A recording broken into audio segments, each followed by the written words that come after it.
ആരോഗ്യത്തിനൊപ്പം സൗന്ദര്യവും. സമഗ്രമായ ആരോഗ്യത്തിന്റെയും സൗന്ദര്യത്തിന്റെയും പുതിയ തുടക്കത്തിനായി മട്ടാഞ്ചേരിയിൽ സ്ഥിതി ചെയ്യുന്ന ആയുർസ്പർശ് ആയുർവേദ ഹോസ്പിറ്റൽ നിങ്ങളേവരെയും സ്വാഗതം ചെയ്യുന്നു.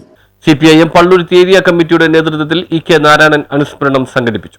മുൻ മേയറും കൗൺസിലറും പള്ളുരുത്തിയിലെ പ്രമുഖ CPM നേതാവുമായിരുന്ന EK നാരായണനെ അനുസ്മരിച്ച് CPIM പള്ളുരുത്തി ഏരിയ കമ്മിറ്റി അനുസ്മരണ യോഗവും റാലിയും സംഘടിപ്പിച്ചു. കച്ചേരിപ്പടി പള്ളുരുത്തി വില്ലേജ് ഓഫീസ് പരിസരത്ത് നിന്ന് ആരംഭിച്ച റാലി ബഹുജന പങ്കാളിത്തം കൊണ്ട് ശ്രദ്ധേയമായി.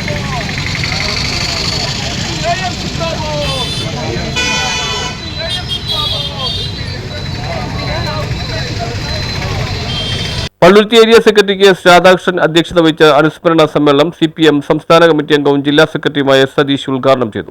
നമ്മുടെ നാടിന്റെ പോരാട്ടത്തിന്റെ പ്രത്യേകതകളുടെ കൂടി ഒരു പ്രതിഫലനമാണ് പോലുള്ള നേതാക്കന്മാർ എന്ന് കാണാൻ കഴിയും.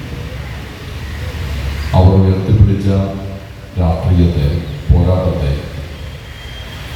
കൂടുതൽ കരുത്തോടെ മുമ്പോട്ട് കൊണ്ടുപോകുക എന്നുള്ളതാണ് ഈ ഒത്തുചേരുന്ന യോഗത്തിന്റെ കടമ എന്നുള്ളത് നാം മറക്കരുത്.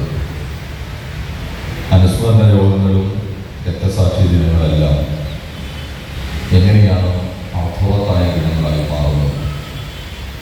ഒരു വഴിപാട് പോലെ ഓർമ്മ പുതുക്കുകയല്ല, ത്യാഗസമ്പന്നമായ പോരാട്ടം നടത്തിയ പോരാളികളുടെ, നേതാക്കന്മാരുടെ ഓർമ്മകൾ പുതുക്കുമ്പോൾ അവർ അനുഭവിച്ച ത്യാഗം, അവർ ഉയർത്തിപ്പിടിച്ച രാഷ്ട്രീയം, അവർ ഉയർത്തിപ്പിടിച്ച ആത്മാർത്ഥതയും സത്യസന്ധതയും. ജില്ലാ സെക്രട്ടേറിയറ്റ് അംഗം PR മുരളീധരൻ, CITU ജില്ലാ പ്രസിഡന്റ് ജോൺ ഫെർണാണ്ടസ്, CPM ജില്ലാ കമ്മിറ്റി അംഗങ്ങളായ PA Peter, TV Anitha, area committee അംഗങ്ങളായ MS Shobhithan, Suresh Babu, Palluruthy block panchayat president Baby Thampi, കൗൺസിലർമാരായ VS ഷിജിത്, PR രചന, ജനാധിപത്യ മഹിളാ അസോസിയേഷൻ നേതാവ് ബിന്ദു ജോണി എന്നിവർ പ്രസംഗിച്ചു. News bureau, Palluruthy.